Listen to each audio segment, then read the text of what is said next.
seeds play an important role in the reproduction of pine, and we know that they're released from large woody cones. However, when these cones first appear in the springtime, they are small and fleshy. At this stage they contain ovules and are called ovulate cones.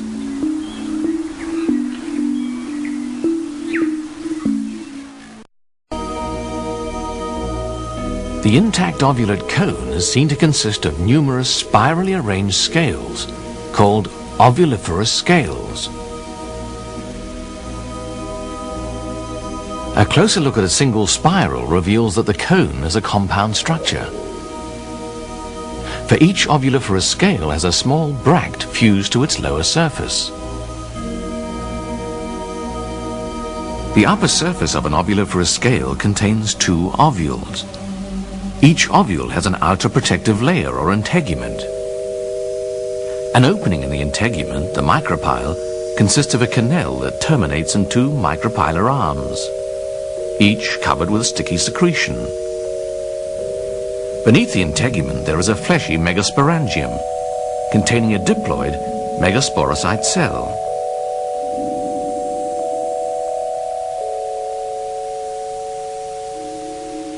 When the ovulate cone is ready to receive pollen, the ovuliferous scales separate from one another, exposing the ovules within. Carried by air currents, some pollen grains are forced between the ovuliferous scales.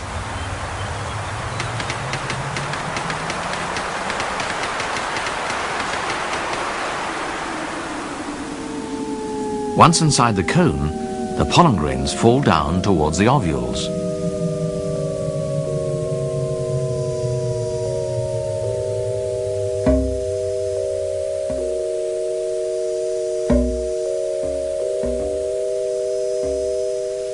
Some of the pollen grains come into contact with the micropylar arms and adhere to their sticky surface.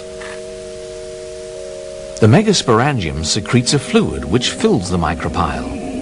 This is the pollination drop.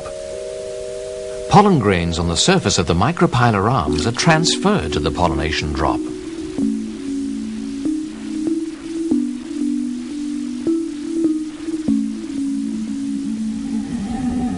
The pollination drop soon recedes, leaving all pollen grains located on the surface of the megasporangium.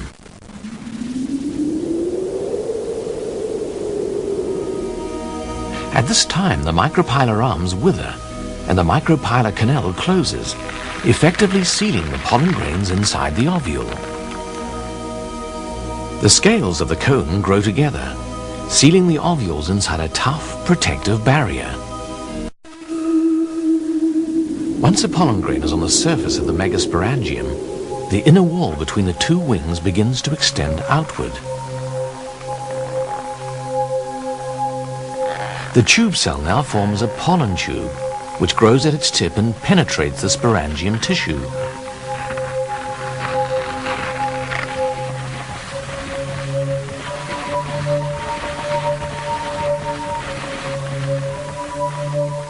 The generative cell inside the pollen grain soon divides, forming a sterile cell and a spermatogenous cell.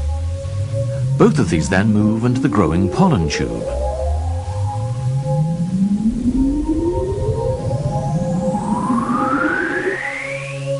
Inside the megasporangium, the single sporocyte cell divides by meiosis to produce 4 haploid megaspores. Only one megaspore cell is functional, and the others degenerate. As the megaspore enlarges, the nucleus inside undergoes repeated divisions, creating a multinucleate tissue. This is the young female gametophyte. Female tissue usually remains in this state over the first winter. At the start of the second growing season, whorls form around the nuclei of the female gametophyte. Several archegonia form at the micropylar end of what is now the mature female gametophyte. Archegonia are recessed below the surface of the female tissue. Each archegonium has a short neck. consisting of 1 to 2 tiers of neck cells. The large basal portion is the venter and contains a single egg cell.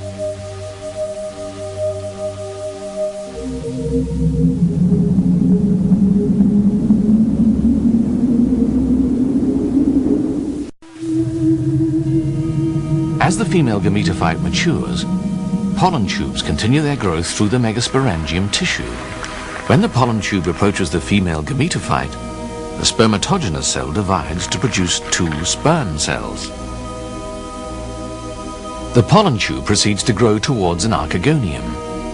Reaching the archegonium, the tip of the pollen tube forces itself between the neck cells and then ruptures, releasing the tube nucleus, 2 sperm cells, and the sterile cell. 1 sperm nucleus fuses with the egg nucleus to create a diploid zygote.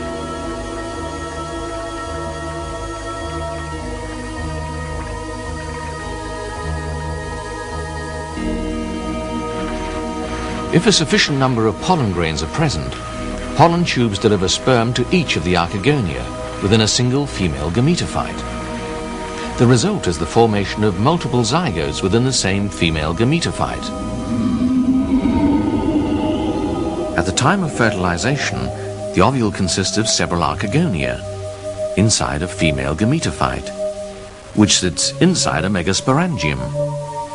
The male gametophyte has grown through the megasporangium to reach the archegonium. This is all enclosed within an outer integument.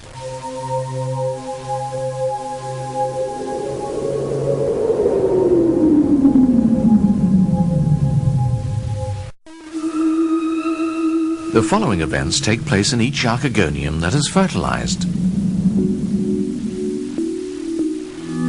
The diploid zygote nucleus undergoes 2 mitotic divisions, and the 4 nuclei migrate to the base of the archegonium.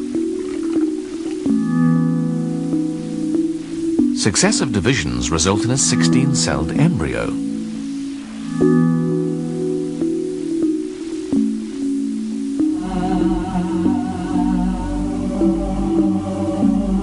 The tier of 4 cells at the base of the archegonium are embryo initials. The 4 cells of the adjacent tier are suspensor initials. The suspensor initials elongate, first pushing the embryo initials up against the wall of the archegonium, and then out into the female gametophyte, where breakdown of the adjacent tissue creates a corrosion cavity around them. The 4 initial cells separate, and each begins to form an embryo and additional suspensor cells, which push them further into the female gametophyte. Intense competition between the 4 young embryos for nutrients and space results in only 1 embryo surviving. Embryo systems and adjacent archegonia proceed through the same stages of growth and competition. Soon, however, 1 young embryo in the female gametophyte dominates and proceeds to develop further while the remainder abort. This surviving embryo enlarges and develops a shoot apical meristem, surrounded by a circle of seed leaves called cotyledons.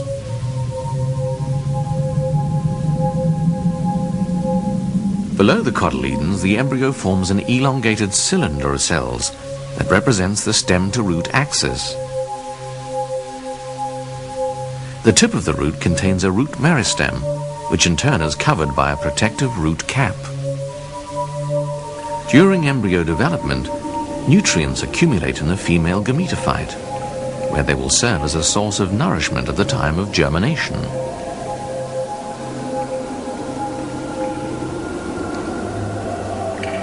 The final stages of seed maturation are accompanied by the removal of water from the living tissues, which then enter into a state of dormancy.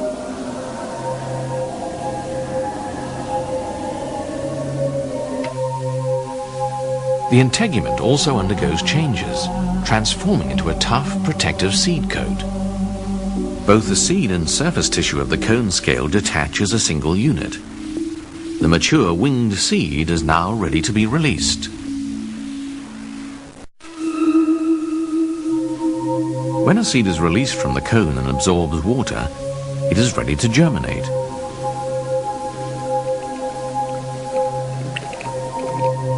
Nutrients stored within the female gametophyte are now absorbed by the growing embryo via the cotyledons.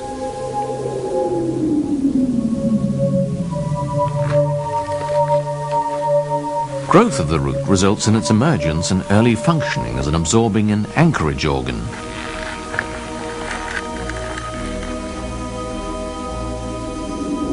Soon, the stem axis below the cotyledons, known as the hypocotyl, begins to elongate. Continued hypocotyl elongation lifts the cotyledons out of the soil.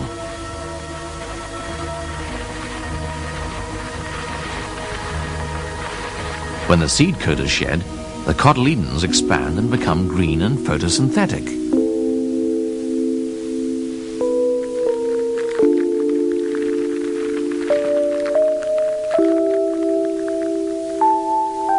The short stem above the cotyledons, the epicotyl, begins to grow and to form leaves. And the seedling then proceeds to develop into another cone-bearing tree.